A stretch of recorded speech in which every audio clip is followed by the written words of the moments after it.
Whether you want Jesus as your personal Lord and Savior, or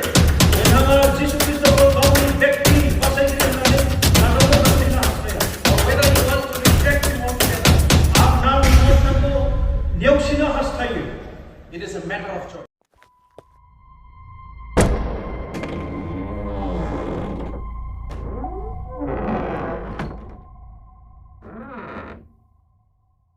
साफ्रोम नायगिरि नोंथांमोनखौ बासायगिरि प्रभु जिसु ख्रिस्टनि मुङै खुलुमहरदों आरो लोगोसेनो फिन दिनैनि गोदान भिडिअनि गेजेरजों बयबो नायगिरि नोंथांमोनखौ बरायदों। अनजाग्रा प्रियफोर 2025 मायथाइनि बीबीसीनि एनुअल कनफारेन्सआ जोबनानै थांबाय आरो बे फारिलाइनि गेजेरजों गोबां व्यक्तिफोरा आशीर्बाद मोनबाय मानोना गोबां मानसिफोरा बेयाव इसोरखौ खुलुमनो सिबिनो इसोरनि बोसोनखौ खोनासंनो थाखाय थांदोंमोन आरो बिथांमोना बयबो आशीर्बाद मोनदों। नाथाय बिनि गेजेरजोंनो जेब्ला एनुअल कनफारेन्सआ जानोसै जानायनि सिगां मानसिफोरा गोबां सोंलुफोर दङमोन आरो दाबो गोबां सुबुंफोरहा सोंलुफोर दङ। देग्लायनि 2025नि जि गिर्जा पेन्डेल दङ, जि चार्च दङ, जेरावहाय मानसिफोरा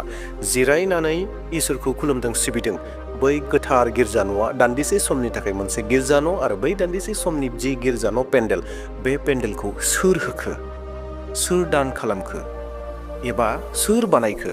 सोर होदोंमोन, बेफोरबायदि गोबां सोंलुफोर दङ। दा अनजाग्रा प्रियफोर, थारैनो जाय व्यक्तिफोरा बेबायदि सोंलुखौ खालामदों 2025नि बीबीसीनि जिथु गिर्जा पेन्डेल दङ एसेबां समायना, गासैबो लहाजोंनो बुंफबनाय आरो गोबां डिसिप्लिन जादों, मोजां जादों, बेसेबां खरसा जाखो, माबायदि जाखो, सोर होखो, ना बीबीसीआ गावनो बानायदों, बीबीसीनि मण्डलिफोरा बानायदों, बेफोरबायदि गोबां सोंलुफोर दङ। दा दिनैनि बे भिडिअनि गेजेरजों बेफोर गासै सोंलुनि फिननायखौ आङो होनो नागिरदों आरो बेजोंनो लोगोसे मोनसे सोंलु दंदेरो जाहैबाय, बेनो जाहैबाय बीबीसीनि सिङाव थानाय जि मण्डलिफोर दङ, बै मण्डलिफोरनि फोथायारिफोरा मोनसे सोंलुखौबो खालामदोंमोन। बे सोंलुआनो जाहैबाय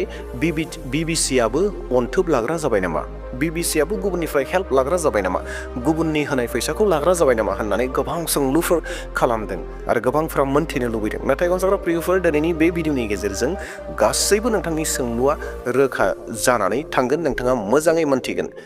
दा बेयावखायनो नोंथांमोना भिडिअखौ जोबजासिम नायगोन आरो जुदि सोरबाफोर गोदान आंनि चेनेलाव फैदोंबा चेनेलखौ साबस्क्राइब खालामाखैब्ला बेबायदिनो सोमोनांथाव बाथ्राफोरखौ मोनथिबाय थानो थाखाय चेनेलखौ साबस्क्राइब खालामना लागोन आरो लोगोसे मोनसे लाइक होगोन आरो लोगोसे शेयार खालामगोन। ख्रिस्ट'नि थैजों बायख'जानाय अनजाग्रा प्रियफोर, थारैनो दिनैनि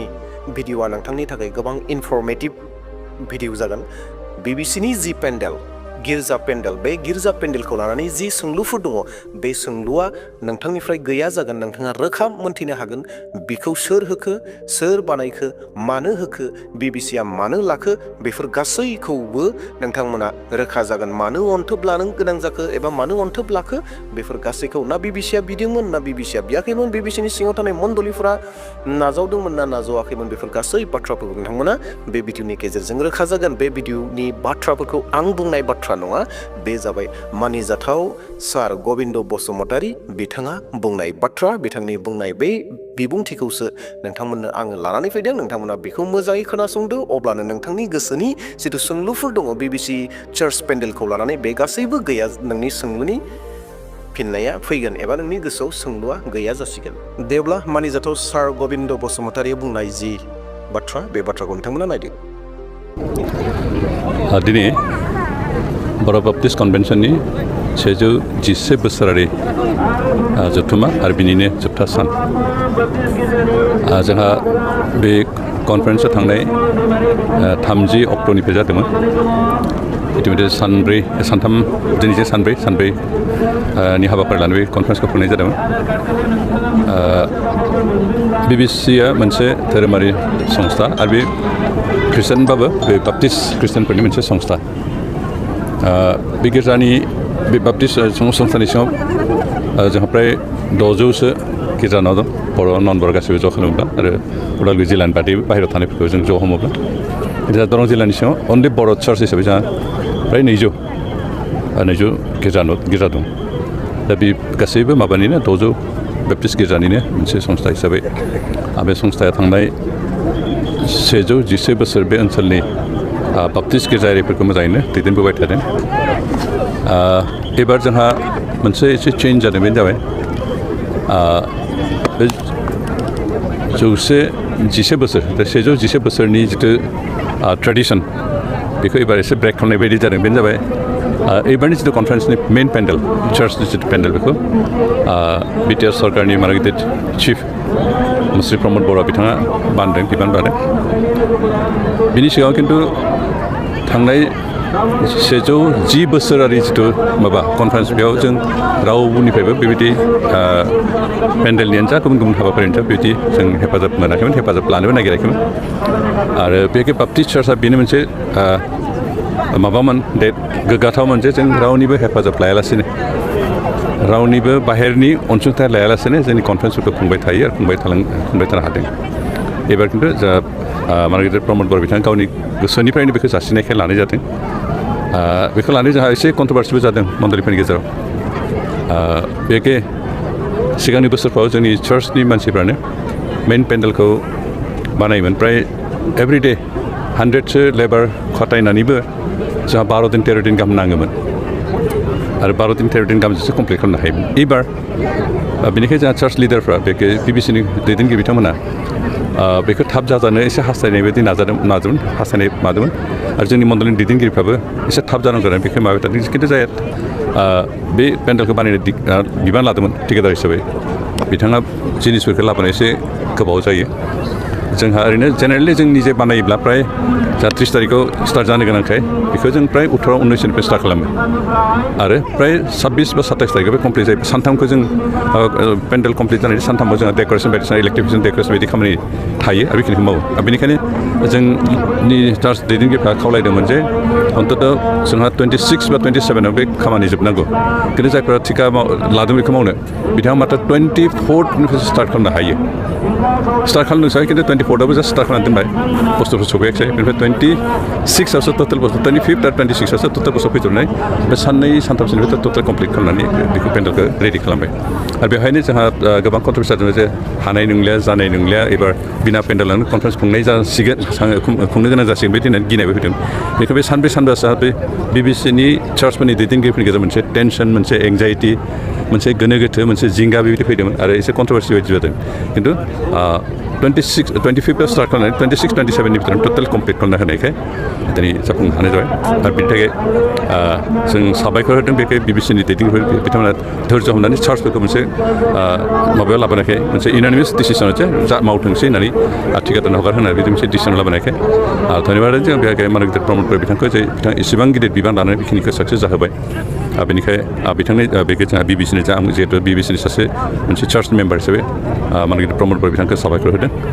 बिथांखौ धन्यबाद होदों जे बिथाङा जिखिनि वार्ड होदों बेखौ इमप्लिमेन्ट खालामबाय आरो जों अन्तत बिबिसिआ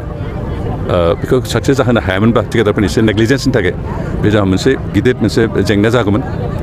जोंहा हयथ' नांलाय खमलायबो जाहैगौमोन बेबायदि लामायाव थांहांदोंमोन खिन्थु बिथां नेक्स्ट लेटबाबो जोंहा ठेकेदारफ्रा जिखिनि खामानि मावबाय खोब स्पिडि खामानि मावबाय आरो पेन्डेलखौ कमप्लिट खालामनो हाबाय आरो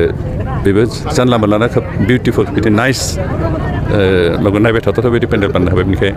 जोंनि 600 चार्चेसनि जायफोर थान्दै बेयाव फैदों बिथांमोना गासैबो गोजोननाय मोनदों रंजाखांदों नाथाय आंहा खावलायनाय बेनो जे जों चार्चनि बिबिसिनि दैदेनगिरिफ्रा बिबिसिनि सिङाव थानाय चार्चनि लिडारफोरखौ खावलायनाय बेनो जे जों फैगोन समफ्राव जाहाथे मालायनिफ्राय बिदि आसा खालामा खारन जोंहा 110 इयार्स सेल्फ डिपेन्डेन्सनि हिस्ट्रि मोनसे दं आरो बे हिस्ट्रिखौ जों फोथांना लाखिनानै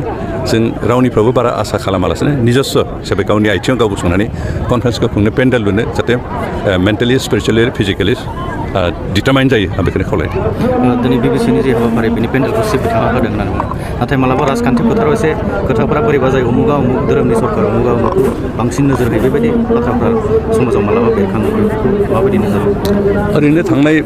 थांनाय बोसोरथाम बोसोरनि गेजेराव जों नुदों जे मानगिदिर प्रमद बर' बिथाङा गासै धोरोमनोनो समान बायदि सुबिदा होदों जोंहा थांनाय बोसोर सिगां बोसोर 2023आव थेलामारा बाथौ मोनसे धोरोमनि मा जादों सेन्ट्रेल कमिटि बाथौनि बेहाय गुथै माखिनिखौ बिनि गुथै दायित्वखौनो जोंहा पानगिदिर चिफ बिथाङा लादोंमोन बेनिफ्राय थांनाय बोसोर बिनि एखे बोसोरावनो ब्रह्म धोरोमनि माबा जादोंमोन आरो दतमायाव बेयावबो जथेस्थ' बिथाङानो हेफाजाब होजोबदों बेनि अनगायैबो गुबुन गुबुन धोरोमनि बेलायावबो जेसेबां हायो बिथाङा हेफाजाब होनो सरकारनिफ्राय एसे आरो गावनिफ्रायबो एसे बेबायदि खालामलायनो हेफाजाब होदों जोंहा बेहाय गुबुन गुबुन खृष्टाननि गेजेरावबो केथलिक सिएनआइ बेनिफ्राय लुथारान बेबायदि गोबां दं बिथांमोनाबो नांगौ समाव बिथांमोना हेफाजाब लादों आरो जोंहा बाथौ बेप्टिस्टआ जोंनिफ्राय खिन्थु खुनु दिन रावनिबो बिया आरो बे ट्रेडिसनखौ जों रैखा खालामनो लुगैयो नाजाबाय थादों एबार जों बियाखैमोन खिन्थु बिथाङा उपजासि होदों बेखायनो जों लादों खिन्थु इन फिउचार जों रावनियावबो बिया आरो जों निजेस्व नाजानायजों हास्थायनायजों जोंनि मावनायजों आरो जोंनि कनफारेन्सखौ जों खुंगोन आरो खुंलांबाय थागोन खारन 110 years जों बे ट्रेडिसनखौ रैखा खालामनाय रावनियावबो हेफाजाब लायासै रावनिबो हेफाजाब बियासै जों खुंबोदों आरो बेखौ बेसिसखौ जों इन फिउचार मेनटेन खालामगोन प्रेज द लर्ड इसोरनि बाख्नाय जानाय जाथोंसै जोंनि मावनाय दांनाय जोंनि जानाय लोंनाय जोंनि गाननाय जोमनाय जोंनि खुलुमनाय सिबिनाय गासै बिथिंनिफ्रायबो बे जिसु ख्रिस्टनिनो बाख्नाय जानाय जाथों आरो लोगोसे जि पेन्डेलनि बाथ्राखौ नोंथांमोना मोनथिनो हास्थायदोंमोन बिखौ मानिजाथाव गबिन्द सार बिथाङा मोजाङै मोनथिहोबाय आरो बे भिडिअखौ नायनायनि गेजेरजों साफ्रोम नायगिरि नोंथांमोना गोसोआव जि सोंलुफोर दङमोन एथ' मोजां पेन्डेलखौ बोरै लुखो होननानै बेसेबां खरस जाखो माबायदि जाखो बेफोरबायदि गोबां बाथ्राफोर नोंथांमोननि गोसोआव सोंलु दङमोन बिबिसिआबो बेबायदि गिफ्ट अनथोबखौ नाजावग्रा जाबाय नामा बेफोरबायदि सोंलु दंमोन दा बेफोरबायदि सोंलुनि फिननायखौ नोंथांमोना रोखायै मोननो हाबाय जे बिबिसिआ मानो लाखो बिबिसिआ बेबायदि सोरनिफ्रायबा थांनानै आखाइ फुवारनानै एबा आखाइ फोलावनानै बिहराखै एबा बियाखै बेफोर बाथ्राफोरखौ बिथाङा रोखा बुंदों आरो जायहा दान होग्रा बे दान होग्राया गावनो फैनानै दानखौ होदों बेफोर गासै बाथ्राफोरखौबो रोखा खालामबाय आरो नायगिरि नोंथांमोना बे सोंलुनि गासै फिननायफोरखौ मोननो हाबाय अनजाग्रा प्रियफोर बे जिसु ख्रिस्टनि बाख्नाय जानाय जाथोंसै आरो लोगोसेयैनो जोबनायाव बेखौनो खावलायनो हास्थायबाय साफ्रोमबो बर' लिडारफोरनि थाखाय आर'ज खालामगोन जेन सानसे बयबो बर' रायजो राजाफोरा जिसु ख्रिस्टखौ मोननो हायो आरो लोगोसेयैनो बर' रायजोनि दैदेनगिरिफोरा जेन बर' रायजो राजाफोरखौ मोजाङै दैदेनगोन बर' हारिखौ मोजाङै दैदेनगोन बेनि थाखाय आर'जआव थादो दे अब्ला प्रियफोर दिनैनि भिडिअखौ बेसेयावनो दोनथ'नोसै थेंक इउ